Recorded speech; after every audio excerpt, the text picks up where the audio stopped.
This is how I want to start stream today, chat. A few weeks ago, we reacted to a Ride or Die video named How Drugs Affect the Way You Play Counter-Strike. It was an absolute turbo banger.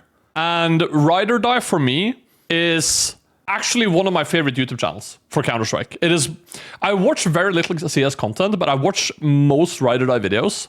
He makes really good videos. Okay, let's get into this, chat. Let's get right into the news. For a lot of Counter-Strike players, their dream is to... Also, if you're watching this on more renyan, please subscribe. Helps us out a lot. Genuinely it does. Lets me pay my editor more as well. For a lot of Counter-Strike players, their dream is to one day play professionally. Ideally on the biggest stage in front of an excited crowd. But that's the hard part. That is, it's just a dream. That is the eye of the fucking needle, bro. Inside the eye of a needle.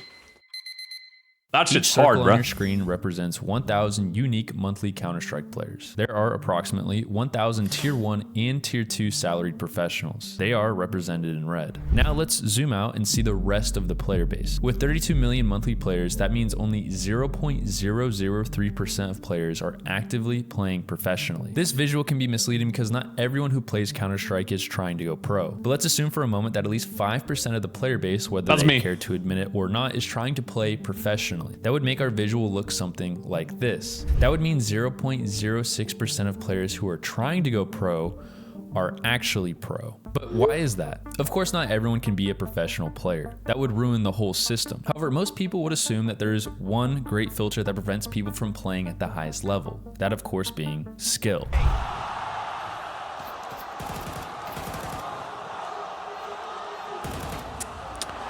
One thing for me that is interesting about the pro player conversation, especially now, is that previously, when someone was 23 and trying to go pro, they were unk. You know what I mean? I remember when I came into Counter-Strike and a 23-year-old joined the team. And people were like, what is he gonna do? He's already 23. His best years are behind him. I don't think that has anything to do with age, or with reaction time, or with skill, or with learning capability. I think all that ever was is priorities. And I think that when you are 28, it's much more likely that you have a wife and a family and a kid than a 23-year-old, right? Or a 17-year-old. It's about the amount of hours you're willing to pour into this one singular thing compared to the younger generation, right? And I think anyone that becomes a father while being a pro player will have a slight fall off because, you know, you also want to be a father. When I have these conversations with like Messi at majors, like I can tell how badly he wants to go back home to the family, right? And because he's on the road for like, what, 250 days a year? That's time away from your child, bro. And for someone like him to be so fucking good while also being a father and trying to be as present as he can, or like REN, yeah, for example, it's unbelievable. Like, that is fucking hard. And I think before, like, let's say 5 years ago, let's say 6 years ago, let's say 7 years ago, I think you have so many more people having families and kind of realizing, I can't put my eggs in this basket anymore. I have to provide. So they would just get out. And because of that, we have this idea that only a 21-year-old can go pro. If you're 25, you're cooked. I think, honestly, I don't think there is proof to suggest that you have a performance drop-off anywhere under the age of 35. I think it's just commitment drop-off. But after, you're cooked. After, it goes downhill, obviously. Do you want to buy a... You can do it on CS Money. On CS Money, you get the fastest trades on the market, low prices recently made even lower, and a wide selection of over 100,000 skins. You can buy and sell with PayPal, crypto, or trade your old skins for new ones. CS Money also has a market section with peer-to-peer trading, as well as an instant cash-out feature. Check them out with the link in the description.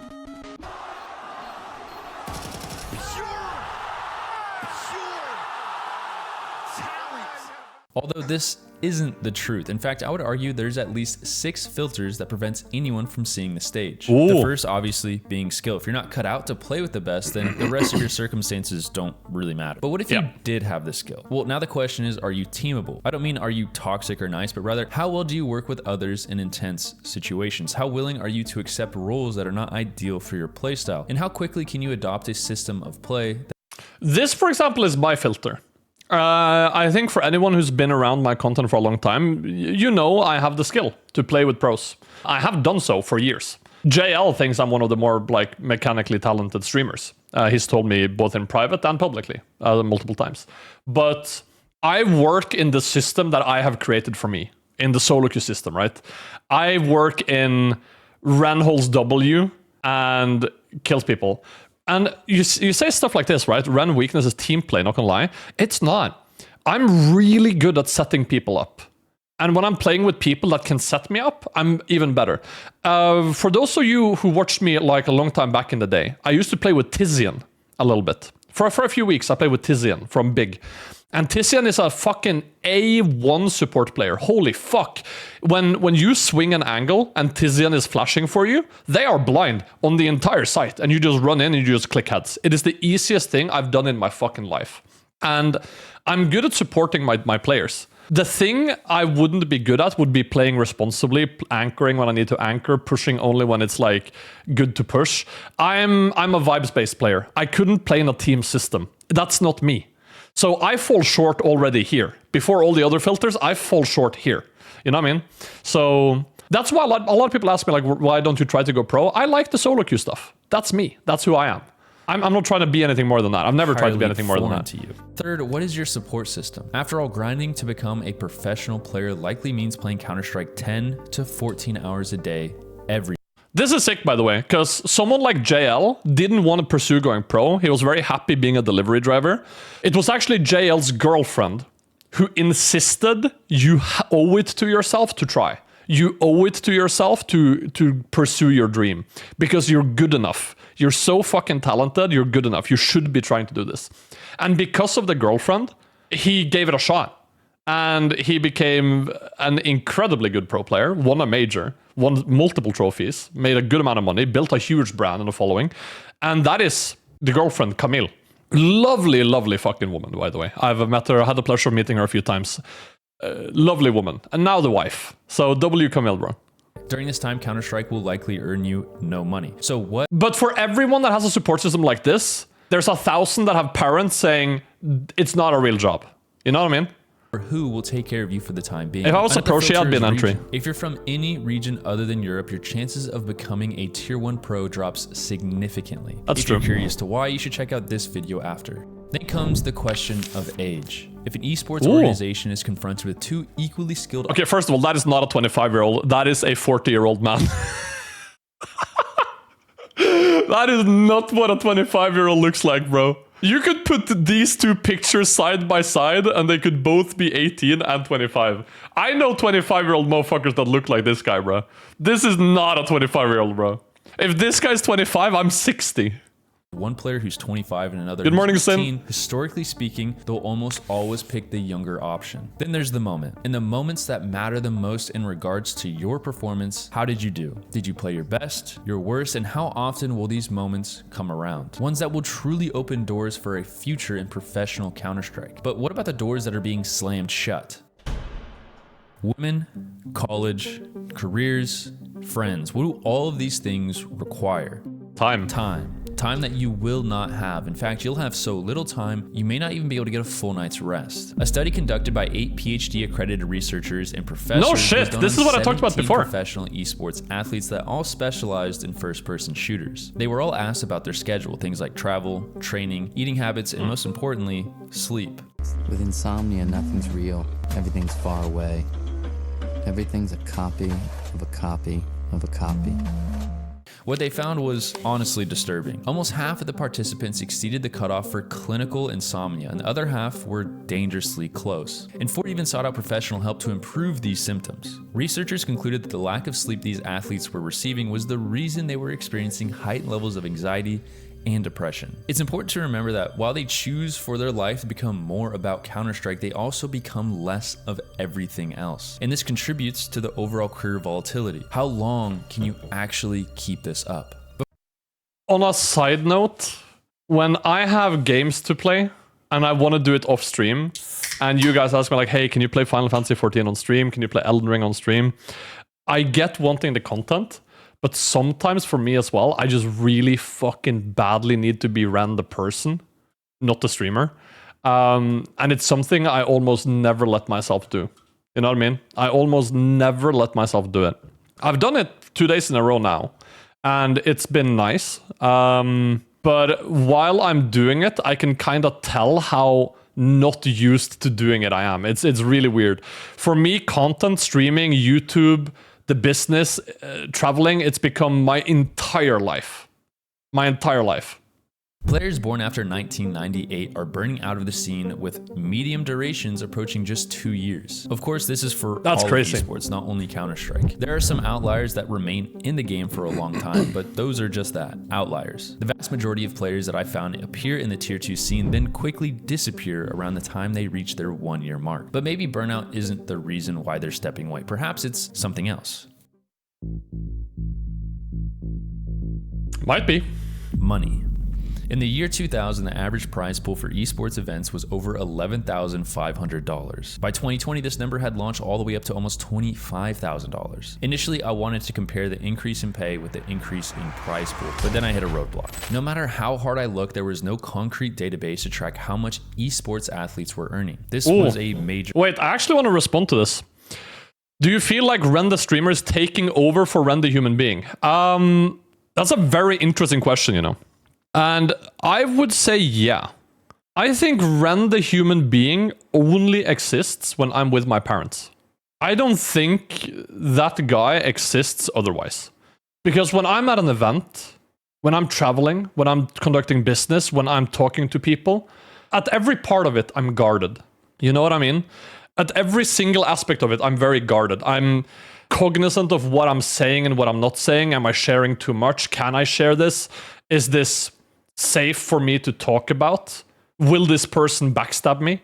Are we friends? Or do they want something from me? Is this, you know what I mean? Like stuff like that all the time. If I'm out and about and I meet someone, I have to be able to click into that mode of like, oh yeah, I'm not just a fucking white dude walking down the street. I'm actually internet niche micro celebrity. You know what I mean?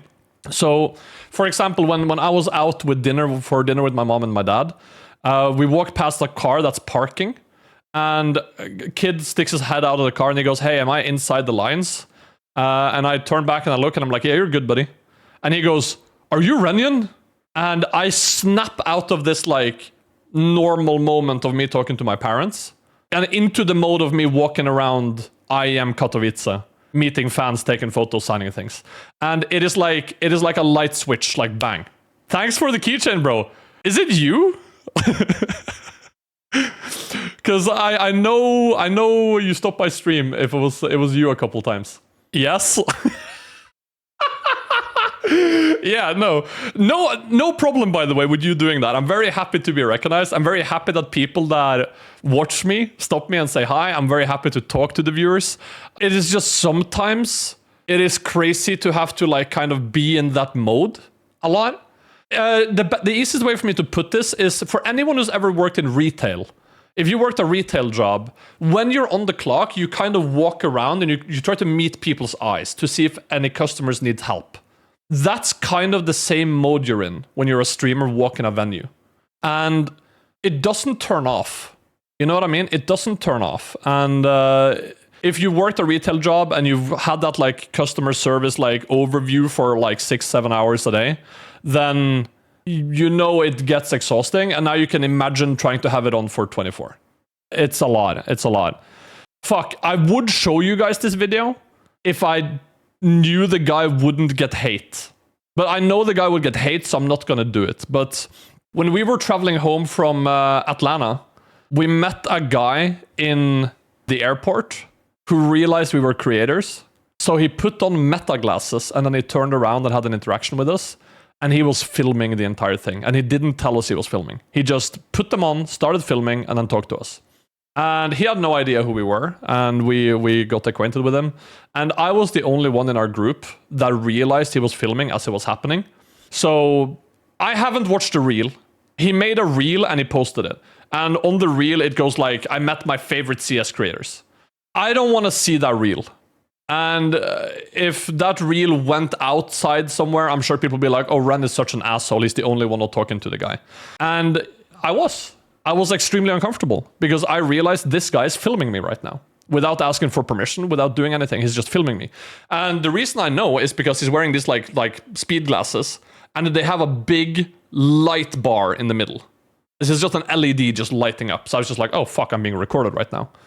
And I was so tired after a month of being on the road, a month of being at events and living with people, and being snapped into that streamer energy again. When I'm at the airport with my boys trying to travel home, I was like, bro, I was just not having it. You know what I mean? So it is weird how often you feel this way. Even when I'm at the gym, I will have people come up to me and be like, hey, I'm a fan of your content. And obviously it's super nice. I fucking love it. I wouldn't trade it for anything in the world.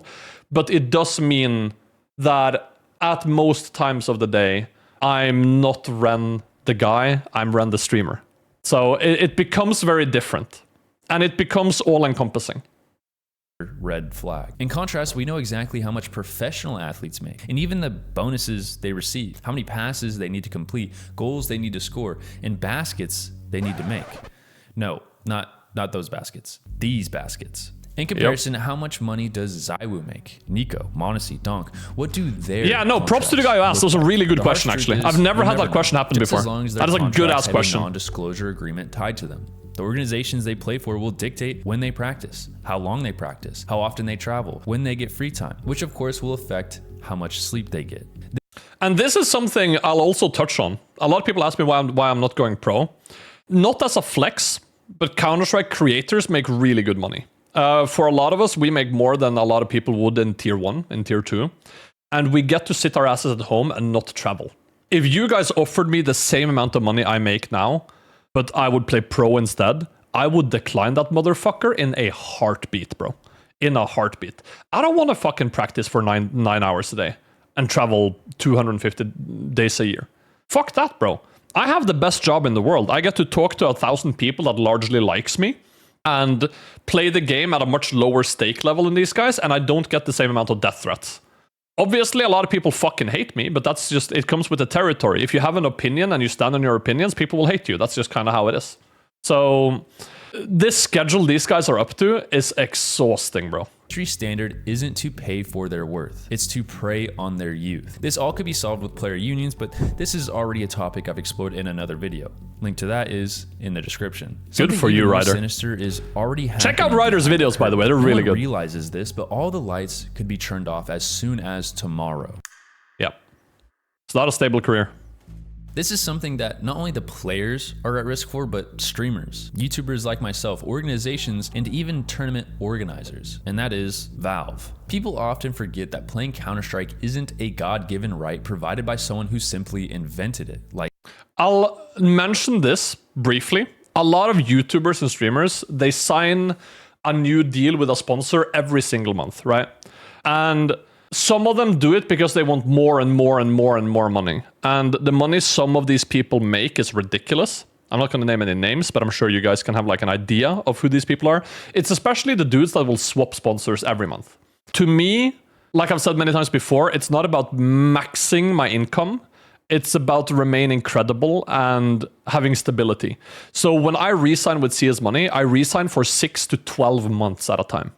And I get surely that's a bag. I make great money, but I make less than I could because I prefer stability to making as much as humanly possible.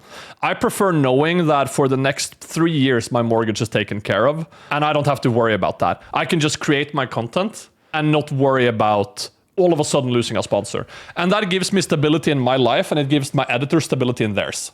And I think it's just a better business model for me. And it lets me focus on what matters to me. So I would rather have lower pay in the long term than higher pay in the short term, and then I try to go fucking crazy, you know what I mean? Are you allowed to say how many digits in a year? I don't wanna speak digits. I'll put it like this. I have asked chat every now and then how much money you guys think I make in a year. Only once have I seen someone guess more than I'm making. Everyone else guesses way less. how other sports are. It's Gabe Newell's intellectual property. But will That's the a fun plug one. be pulled tomorrow? No, it won't. I think everyone can agree Counter-Strike makes too much money for it to be removed from the market. But it's not outside the realm of possibility that something can happen to the game that could slowly There's good money in remove the content player creation. base from playing. We saw something similar to this during the update that made knife trade-ups possible. Because there's a hurricane coming. Not because there's a tsunami, not because there's an earthquake coming. At least I hope so. That there is none coming. The skins are in trouble. Why do I hit rain? Overnight, people lost thousands of dollars in skin inventory value. Now, I never thought investing in skins for financial gain was a particularly smart idea, but the danger of both situations operates under the same principle, and that is you're investing in someone else's intellectual property. Instead of money in the skins market, you're investing your time, your future, your life on someone else's property. Okay, Yep. let's go back and revisit our hypothetical of pursuing a professional And that's career. a danger, right? That's a danger. If Counter-Strike died tomorrow, I wouldn't say my career dies with it, but my income does.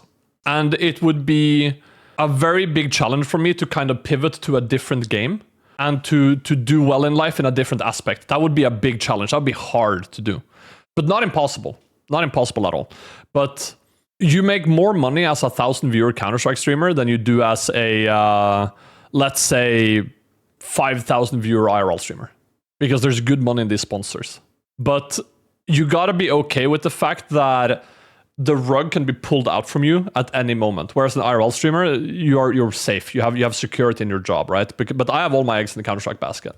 Counter-Strike. Let's imagine you had an entire career in not a Also short on Twitch one and at that. YouTube, yeah. You made decent money, but by anyone's standard, you were not rich. It's also fair to assume you started young. So if you're lucky, you have a high school diploma or something equivalent. And like most pros, you likely didn't invest into a retirement fund. So it's clear that now you need to move on and do something other than Counter-Strike. But that's the problem. You're likely 28 or a bit older, but have no traditional work experience. Not only that, but as of today, professional esports offers zero help with life after esports support. No one from your previous organization will reach out with a job opportunity, financial guidance, and there are no real benefits to help you navigate your future. This is a terrible shame considering you spent the last 10 years cultivating This is what we talked about before, right? In a system that has nothing in place to help you credential, protect, And this was or even worse transfer them. It's a waste. when there was less because money in the same industry. Cognitive skills that make esports players great are often shared with very high-paying jobs. It's funny I'm saying this for a third time, but I made an entire video on this topic. Link to that is also in the description.